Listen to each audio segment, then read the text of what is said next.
दोस्तों, मेरा नाम है अभिनव गुप्ता और मैं आप सभी का स्वागत करता हूं हमारे इस YouTube channel A to Z education academy में। और आज हम नया टॉपिक पढ़ने वाले हैं जो कि है जियोमेट्रिक प्रोग्रेशन से रिलेटेड। ये एक काफ़ी इंपॉर्टेंट टॉपिक है किसी भी कॉम्पिटिटिव एग्ज़ाम्स के लिए और 10th या 12th के एग्ज़ाम्स के लिए भी। इसके क्वेश्चंस काफ़ी ट्रिकी होते हैं और काफ़ी बार पूछे भी जाते हैं। तो देखते हैं, जानते हैं कि ज्योमेट्रिक प्रोग्रेशन होता क्या है। तो ज्योमेट्रिक प्रोग्रेशन एक ऐसा सीक्वेंस ऑफ इंटीजर या वैल्यू होता है जिसमें कोई भी ज़ीरो एलिमेंट आता नहीं है। मतलब ये भी कह सकते हैं कि it is a sequence of non zero number.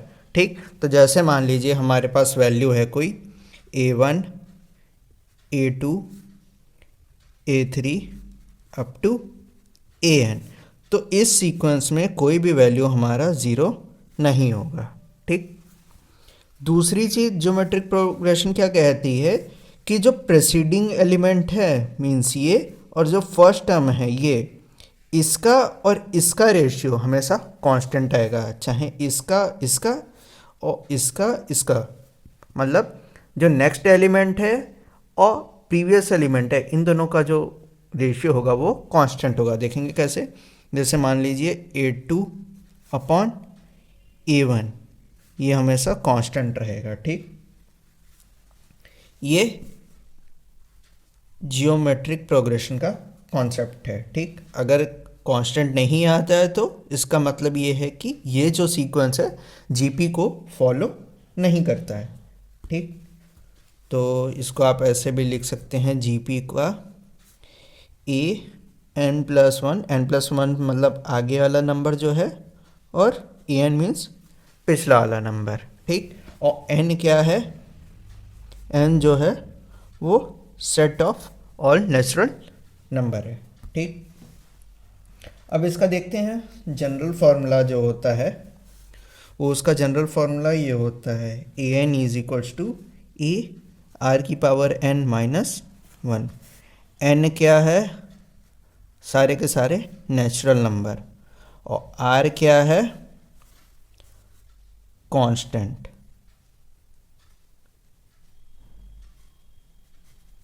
ठीक, तो इस फॉर्मूले का हम यूज़ करेंगे क्वेश्चंस में। बढ़ते हैं दूसरी चीज़ की तरफ, एक दो और फॉर्मूले हैं वो देखेंगे हम। एक जो और फॉर्मूला होता है वो हमारा nth टर्म फाइंड करने के लिए फ्रॉम द लास्ट एलिमेंट। तो इसका फॉर्मूला होता है an is equals to L 1/r की पावर n-1। ठीक, L इसमें क्या है, L इसमें हमारा लास्ट एलिमेंट है। ठीक, और R क्या है, हमारा कांस्टेंट या फिर कॉमन रेशियो। अब देखते हैं इसके कुछ इंपॉर्टेंट क्वेश्चंस, इनको हम कैसे सॉल्व करेंगे। तो देखते हैं हम अपने पहले क्वेश्चन को। तो पहला क्वेश्चन क्या कह रहा है कि find the fourth term from the end, और हमें जीपी की सीरीज दे रखी है 3, 6, 12 अप टू 3072। तो इस क्वेश्चन में हम इस फॉर्मूले का हम यूज़ करेंगे। देखते हैं इसको हम कैसे सॉल्व करेंगे। तो हमें जीपी दे रखा है, जीपी क्या है 3, 6, 12 अप टू 3072। ठीक, ये केवल क्वेश्चन में हमें दे रखा है। तो सबसे पहला हमारा काम क्या है, हमें सीक्वेंस तो दे रखा है, तो पहली चीज़ हमें क्या करनी है, कॉमन रेशियो निकालना है। तो कॉमन रेशियो हम कैसे निकालेंगे, second element upon first element, या third element from second element. तो an+1 अपॉन an+1 कितना है हमारा 6, an कितना है हमारा 3। तो यहाँ से हमारा कॉमन रेशियो आ गया 2। ठीक, अब हम क्या करेंगे, फॉर्मूले का यूज़ करेंगे। हमें क्या कह रहा है, फोर्थ टर्म फाइंड करना है। ठीक, तो इस फॉर्मूले के हिसाब से क्या हो जाएगा, ये A4 is equals to L 1/r की पावर n क्या था हमारा 4 4-1। ठीक, L हमारा क्या है यहाँ पे 3072, ये हमारा L है। ठीक, 1/r, r कितना है हमारा 2 की पावर 3-1 कितना हो जाएगा 3। ये कितना हो जाएगा, 1/2 कितना होता है 8 को इससे हम कैंसिल करेंगे तो कितना आ जाएगा 380 4, ये हमारा आंसर है। तो इस तरह से हम पहले क्वेश्चन को सॉल्व करते हैं। बढ़ते हैं दूसरे क्वेश्चन की तरफ। तो दूसरा क्वेश्चन क्या कह रहा है, find the 9th term and the general term of a progression. हमें जीपी का सीक्वेंस दे रखा है, इसमें स्टार्टिंग के एलिमेंट्स दे रखे हैं, एंड का नहीं दे रखा है। हमें फाइंड क्या करना है, 9th टर्म और जनरल टर्म।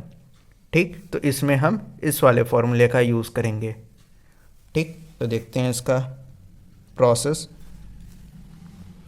तो पहले हम यहाँ पे पिछले क्वेश्चन की तरह क्या करेंगे, कॉमन रेशियो निकालेंगे। तो कॉमन रेशियो क्या निकालेंगे, 1/2 अपॉन 1/4। ठीक, तो यहाँ से हमें क्या मिल जाएगा, आर की वैल्यू कितनी आ जाएगी, -2। ठीक, अब हमें क्या कह रहा है, हमें कह रहा है कि हमें 9th टर्म निकालना है और जनरल टर्म। तो पहले देखते हैं 9th टर्म कैसे निकालेंगे। ए 9 हो जाएगा। ठीक, ए आर की पावर 9 - 1। ठीक, तो ए आर की पावर 8। ए हमारा कितना है, 1/4। आर कितना है हमारा, -2 की पावर 8। तो ये कितना आ जाएगा, 64। ये पहले पार्ट का आंसर है। बढ़ते हैं जनरल टर्म की तरफ। ठीक, तो जनरल टर्म का फॉर्मूला क्या होता है, an = ARn-1। क्योंकि हमें जनरल टर्म निकालना है तो n की वैल्यू n ही रहेगी। ठीक, मतलब ऐसे कह सकते हैं ये जनरल फार्मूला है। ठीक है, बस हमें क्या करना रहेगा, e की वैल्यू हमको केवल पुट करनी पड़ेगी और r की। ठीक, तो ये कितना हो जाएगा, a हमारा क्या है, 1/4 है। ठीक, 1/4 और r कितना था, -2 की पावर n-1। ठीक, जब इस अब पूरे को सॉल्व करेंगे तो पूरे को सॉल्व करने पे क्या आ जाएगा, ये -1 की पावर n-1 2 की पावर n-3। ये हमारा आंसर है इस क्वेश्चन का। तो इस तरह से हम दूसरे क्वेश्चन को सॉल्व करेंगे। बढ़ते हैं तीसरे क्वेश्चन की तरफ। तो तीसरा क्वेश्चन क्या कह रहा है कि the 4th 7th and last term of a GP 10 80 25 60। मतलब कह रहा है कि 4th टर्म की वैल्यू 10 है, 7th वैल्यू की टर्म की वैल्यू 80 है, और लास्ट टर्म की जो वैल्यू है वो 2560। तो हमें फाइंड क्या करना है, first term and the number of term in a GP. ठीक, इनके बीच में कितने एलिमेंट्स आएंगे वो हमें फाइंड करना है। ठीक है, तो सबसे पहले हम क्या करेंगे, हमें आर निकालना है। ठीक, तो बढ़ते हैं इसका, देखते हैं हम इसको कैसे सॉल्व करेंगे। ये हमारा थर्ड क्वेश्चन। तो हम सबसे पहले इसमें आर निकालेंगे। तो आर कैसे निकालेंगे वो देखते हैं। A4 हमें कितना दे रखा है, 10। ठीक, और A7 हमें कितना दे रखा है, 80। ठीक, तो यहाँ से हम क्या निकालेंगे, दोनों का डिफरेंस। ठीक है, और लास्ट टर्म क्या दे रखा है हमें, 2560। ठीक, तो यहाँ से हमें क्या निकालना है, ए आर। तो ए आर का क्यूब = 10।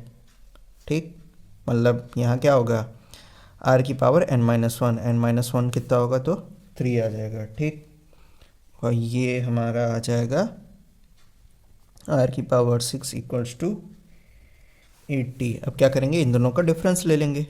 ए आर की पावर 6 अपॉन ए आर की पावर 3 = 80/10। ये 8, ये गया, तो आर की वैल्यू हमें यहाँ कहाँ से मिल जाएगी, 2। ठीक है, अब हमें क्या करना है, आर की वैल्यू को डायरेक्टली इसमें पुट कर देना है। ठीक, तो यहाँ से हमें ए की वैल्यू मिल जाएगी।